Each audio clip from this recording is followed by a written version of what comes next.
চলে এসছে, আবার বিছনা তুলতে দেরি হয়েছে, এখন ডাকে খাটে চলে এসছে, তাদেরকে খেতে দিতে হবে।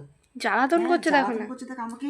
খিদে পেয়েছে বলে। হ্যাঁ, বিছনা ঠিক করে তুলতেও দিল না আমাকে, খিদে আই পেয়েছে। ওই ওখান দেখো থেকে নেমে ম্যাও যাও। ম্যাও ম্যাও ম্যাও করে ডাকাডাকি আরম্ভ করে দিয়েছে। ওটা পড়ে যা দেখো, বোঝে না, লাফ দিয়েছে। এই ডাক ডাক ডাক, আয় কি হয়েছে? খেতে তো দেবো, সব তো রেডি করেছি, এত ব্যস্ত কেন? আমাকে বিছানা তুলতে দাও তোমরা। হ্যাঁ, এত ব্যস্ত সকাল সকাল। হ্যাঁ, শুধু খাওয়া আমাকে ডাকছে, ওখান থেকে প্যাও প্যাও নিচ থেকে ডাকাডাকি করছে। খাটেও উঠবে আবার খেতেও হবে। খেতেও হবে, আর বিছানা তুলতে দিচ্ছে না ঠিক করে আমাকে। ওখানে ম্যাও ম্যাও ম্যাও করে ডেকে যাচ্ছে দুচু। ছেড়ে দাও তো, দেখো কি যা দুষ্টু চল, করছে। আমি রেডি করেছি খাওয়ার তোদের জন্য, আর তোরা এত ব্যস্ত হয়ে গেছিস।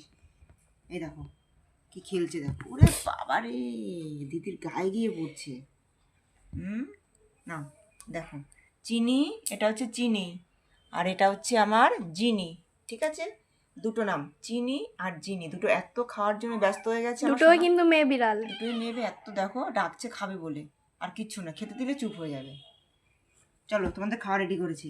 আমাকে বিছানা তুলতে দিচ্ছে না, ওখান থেকে নিচ থেকে ডাকাডাকি আরম্ভ করে দিয়েছি।